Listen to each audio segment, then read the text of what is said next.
Europe 1, Punchline, Laurence Ferrari.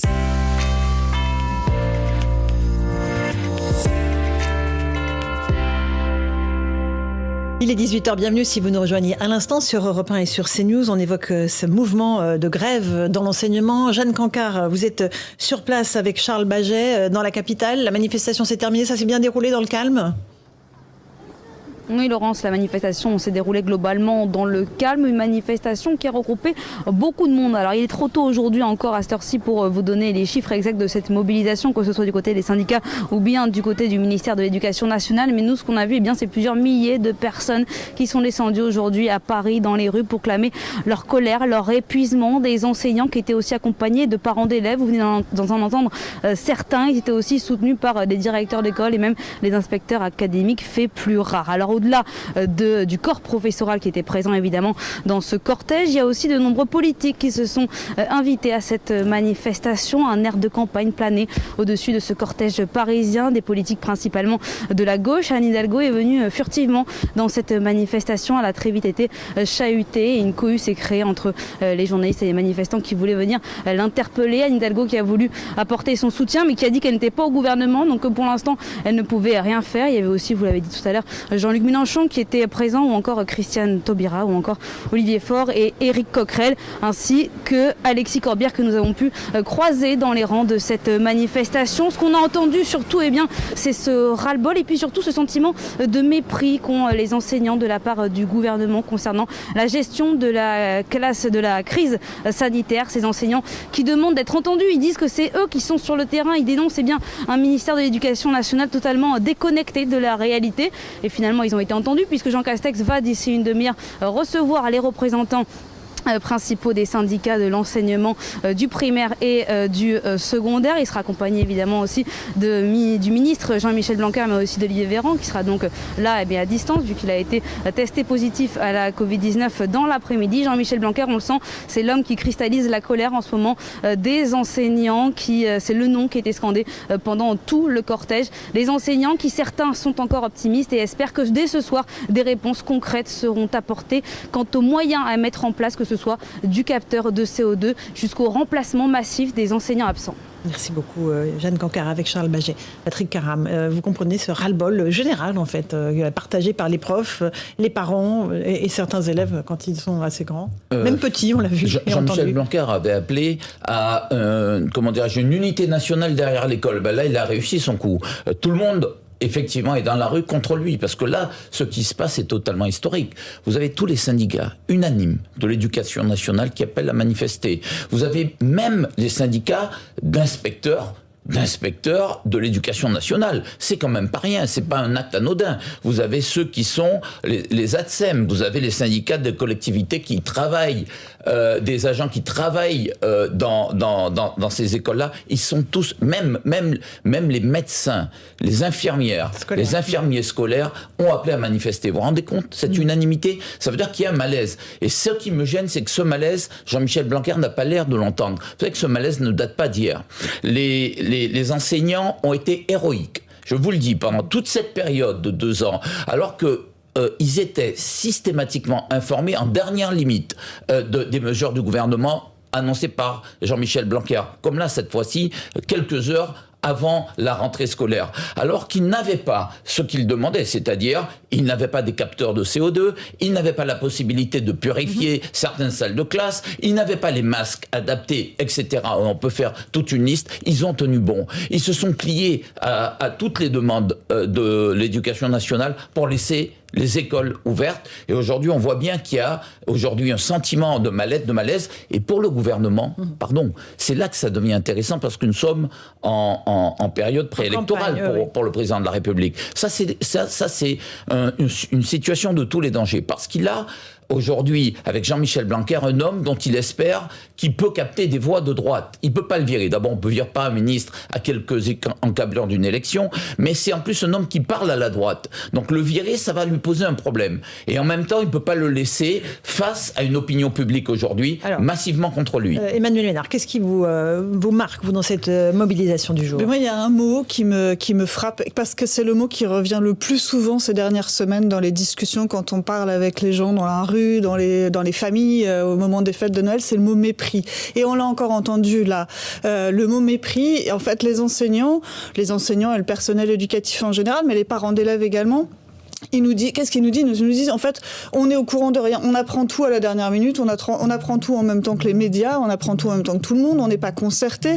Moi, il y a un truc qui me frappe, c'est que on a eu ces discussions, on est députés, on a eu cette discussion sur le pass vaccinal dans l'hémicycle la semaine dernière, mais en fait, le gouvernement a jugé la situation suffisamment urgente pour accélérer le calendrier, l'agenda parlementaire et faire revenir les députés en commission pour étudier ce texte entre Noël et le Nouvel An. Donc, c'est qu'ils étaient conscients de l'urgence de la situation et de l'évolution de la situation sanitaire en France. Ils sont conscients de ça, ils font revenir les députés pour qu'on puisse travailler sur un texte, ils ont raison, c'est normal, si la situation est urgente, il faut la traiter. Mais pas... À un seul moment, ils se sont dit que peut-être ça allait avoir des répercussions justement sur la rentrée scolaire. La moindre des choses, si on n'avait pas le temps d'équiper les écoles et tout ça, la moindre des choses, c'était justement d'anticiper pour pouvoir donner au moins les masques FFP2 aux professeurs. Ça, c'est quand même quelque chose qui n'est pas très compliqué à faire. Et même ça, on ne réussit pas à le faire. Même ça, on n'arrive pas à anticiper. Puis alors, la semaine dernière, la cacophonie du protocole sanitaire qui change tous les 2 jours. Pardon, mais c'est vrai que pour les enseignants, et les directeurs d'école, c'est absolument ingérable. Et puis pour les parents, encore plus. Enfin, vous l'avez tous vu comme moi, les files d'attente devant les pharmacies pour faire tester les gamins. Vous imaginez quand vous en avez 2 ou quand vous en avez 3 parce que le lundi, c'est un enfant qui est cas contact, donc il faut venir le chercher en urgence, le faire tester. Mais le mardi, c'est le second qui est dans une autre classe et le jeudi, c'est le 3e.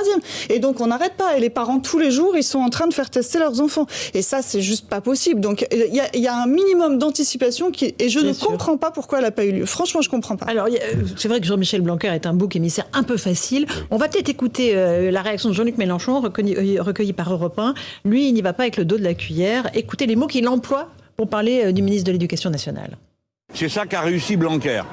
Il a à moitié démoli l'école, mais il a réussi à remettre tout le monde d'accord à l'école. C'est pas mal. Je pense qu'un crétin pareil est utile. Bon, c'est quand même...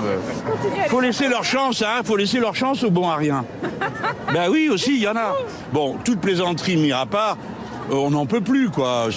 Comprenez-le, c'est même plus idéologique ni politique. C'est juste, vous êtes prof, vous êtes directeur d'une école, les consignes changent tous les jours. Ou tous les 2 jours. C'est ingérable. Voilà pour Jean-Luc Mélenchon. François Pupponi, vous appréciez ? Non, mais moi je suis surréaliste. Enfin, quand on fait de la politique, quand on est candidat à l'élection présidentielle, qu'on insulte un ministre comme ça n'a pas de nom. Dans l'état du pays. Bon, après, il y a un loupé. C'est évident que le protocole, il n'est pas applicable. Tout le monde le dit, donc il faut le changer. Ce que j'espère, c'est que le Premier ministre, ce soir, va dire « Ok, on en a tiré les conséquences et on change ». Après, bon courage pour trouver une solution efficace pour garder les écoles ouvertes tout en essayant de tester les enfants. Bon, mais on voit bien que ça passe pas, quoi. Bon. Après, effectivement, Michel Blanquer, alors on comprend pourquoi Jean-Luc Mélenchon l'attaque, même si c'est vulgaire et grossier de sa part. C'est que c'est quand même Jean-Michel Blanquer, un poids lourd du gouvernement. C'est celui qui incarnait une certaine laïcité, un certain combat contre le wokisme. C'est le mettre en difficulté dans le cadre de la campagne électorale. On voit bien la stratégie. Par contre, je pense qu'il n'est pas du tout responsable de la manière dont le protocole sanitaire a été mis en place. C'est pas de sa responsabilité. C'est sûrement, et d'ailleurs c'est pour ça qu'il y a eu une explication l'autre jour au Conseil des ministres, c'est sûrement le ministère de la Santé qui avait mis ça en place. Mais ce n'est pas réaliste, ce n'est pas applicable, et donc il faut en changer. C'est ce qu'il a dit d'ailleurs. Emmanuel Ménard. Oui, c'est ce qu'il a dit. Il a dit, mais moi, c'est pas moi qui décide du protocole, c'est les ARS qui décident. En gros, le ministère de la Santé. Donc c'est un peu facile. Et c'est vrai que la réaction de Jean-Luc Mélenchon, c'est un peu pathétique, pardon. Karim Zeribi ? Sur la réaction de Jean-Luc Mélenchon, moi je ne supporte pas et je ne le supporterai jamais lorsqu'un homme politique insulte un autre homme politique. Je veux dire, si c'est comme ça qu'on matérialise nos désaccords dans le pays, il ne faut pas s'étonner qu'il y ait de la violence à la rue au moment des manifestations. Un homme politique, je suis désolé, quelque part il est une référence aussi. Qui plus est, quelqu'un qui est candidat à l'élection présidentielle et qui a rallié à lui plusieurs millions de voix. On ne traite pas de crétin le ministre de l'Éducation nationale. On dit que l'on n'est pas d'accord avec lui, on dit que son protocole est inapplicable, et certainement inefficace, et qu'il génère de la colère dans les rangs de l'éducation nationale, mais aussi des parents d'élèves qui apportent leur soutien aux enseignants. Donc on dit tout ce qu'on a à dire sur ces désaccords, mais on ne traite pas un ministre de l'Éducation nationale de crétin. Moi je trouve que cette politique-là, aujourd'hui, il faut la condamner sans aucune hésitation. Et quel que soit le bord politique qui insulte un autre bord politique. Ensuite, sur le protocole, évidemment, mais qui peut être surpris de la colère des enseignants aujourd'hui ? Vous avez un protocole qui est inapplicable. et dont on n'est pas certain de l'efficacité. Comment voulez-vous que des enseignants se transforment en assistants médicaux en passant leur journée à contrôler le nombre de tests, que les attestations, que les enfants potentiellement qui ont des symptômes et qui se plaignent? C'est pas gérable. On a les écoles qui sont ouvertes, c'est tout à fait louable comme décision politique. Je pense qu'effectivement, l'exécutif a bien fait de laisser les écoles ouvertes, mais derrière, si on propose un protocole qui est inapplicable, on est dans une forme de schizophrénie et d'incohérence auquel il faut apporter une réponse. Moi, je suis favorable à ce qu'on laisse les enfants tranquilles. Omicron n'est pas maîtrisable. La pandémie file à une telle allure qu'il faut protéger les enfants vulnérables, qui ont des pathologies, donc il faut protéger les adultes vulnérables, mais il faut cesser d'enquiquiner les enfants qui sont en bonne santé, qui vont attraper Omicron, qui vont avoir un peu de fièvre, un peu de tout, et qui seront immunisés. Non. Moi, je trouve que ce que nous proposons là, quelque part, dans la balance bénéfice-risque, risque plus à nos enfants sur le plan psychologique, sur le plan des impacts collatéraux négatifs, que de la protection qu'on est censé leur apporter avec ce protocole qui est inapplicable. Qui est d'accord? Patrick Caram, vous êtes d'accord avec ça? Alors, juste un mot quand même sur Mélenchon. Quand il dit crétin utile, en fait, il fait référence à Lénine, idiot utile de Lénine. C'est-à-dire ceux qui, en réalité, font vote politique sans le savoir. Voilà, donc il dit à Mélenchon, chapeau bas, grâce à vous, les gens qui... les enseignants, c'est un enjeu quand même. Près de 1 980 000 enseignants à l'éducation nationale, maintenant, dorénavant, ils vont pas aller chasser du côté de Macron, ils vont aller ailleurs, peut-être chez moi, Mélenchon. Maintenant, sur cette question de protocole, Valérie Pécresse avait proposé quelque chose de simple. Décaler la rentrée. On allait pouvoir rattraper. On l'a fait déjà lors de la dernière vague pandémique. Elle l'avait proposé, le gouvernement avait commencé par dire non, et puis a accepté. Est-ce que le gouvernement ne l'accepte pas cette fois-ci parce qu'on est à 3 mois de l'élection? Ça n'a pas de sens. Ça n'a pas de sens. Quand on est en situation, on ne doit pas tenir compte des contingences électorales, mais de l'intérêt du pays. Moi, j'accuse, je vous le dis de manière très claire, ça n'est pas simplement Véran, c'est aussi Blanquer, je les accuse tous les deux de manquer de sens d'intérêt général. Emmanuel Ménard, un dernier mot. Non, moi je pense pas, contrairement à vous, je pense pas que décaler la rentrée scolaire, ça aurait été une bonne idée, parce que de toute façon... On l'a fait la fois précédente. Oui, on l'a fait la fois précédente, sauf que là, en fait, vous retrouvez la semaine suivante avec exactement la même situation sanitaire, vous aurez fait perdre une fois de plus 8 jours d'école aux enfants, vous aurez fait perdre... Si je peux terminer. Vous ferez perdre aux parents qui seront obligés de trouver les modes de garde à la dernière minute, la possibilité de faire leurs activités professionnelles, et en plus, mais ça ira dans votre sens, et en plus, effectivement, malheureusement, on n'a pas pris les mesures dans les écoles pour faire en sorte que, si besoin était de les fermer un jour, l'enseignement à distance pourrait se faire dans de bonnes conditions, parce que malheureusement, ça, c'est encore un truc qui pêche. On a essayé de le faire avec le système des brouilles pendant le premier confinement, et en fait, on voit bien que ça a marché plus ou moins en fonction des écoles et des moyens des écoles, et aujourd'hui, si on devait le refaire en urgence, je crois qu'on serait dans la même situation qu'il y a 1 an et demi.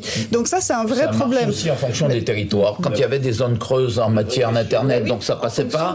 En fonction des parents, s'ils avaient les moyens d'avoir un ordinateur ou pas, c'est pour ça que Valérie Pécresse a donné des ordinateurs à tous les lycéens. Ça a marché plus ou moins, parce qu'il a fallu former en Île-de-France, parce qu'elle est la présidente de l'Île-de-France.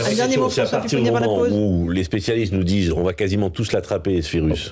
Je suis d'accord. On ne peut plus... Alors, Olivier Véran est positif. Voilà, laissons filer, protégeons ceux qui sont les plus à même d'avoir des formes graves, bien sûr les non-vaccinés, bien sûr ceux qui sont vaccinés mais avec des pathologies, et puis on verra bien, parce que si on doit mettre tout le monde arrêté une fois qu'on l'a, et tous les cas contacts, le pays s'arrête. Dans ce cas-là, le pays s'arrête. C'est bien pour ça que dans Israël aujourd'hui s'occupe des plus de 60 ans vulnérables, et laisse la population tranquille. C'est bien pour ça que dans certains pays, pour ne pas le citer, par exemple le Danemark, on nous dit de toute façon dans 2 mois la situation sera réglée, parce que comme on aura tous été, tout le monde aura eu le virus, donc on sera tous immunisés. Pause. On va changer de sujet, on va parler de sécurité, on va aller du côté de Noisy-le-Sec, où vous le savez, il y a eu cette agression avec un homme qui a été traîné en voiture sur plusieurs centaines de mètres. On verra ce que risquent ces agresseurs. On a une nouvelle vidéo qui prouve qu'il y avait un 3e homme à l'intérieur de la voiture. On entendra le cynisme, la désinvolture dont font preuve ces 3 passagers à l'égard de ce pauvre homme qui a été gravement blessé. À tout de suite dans Punchline.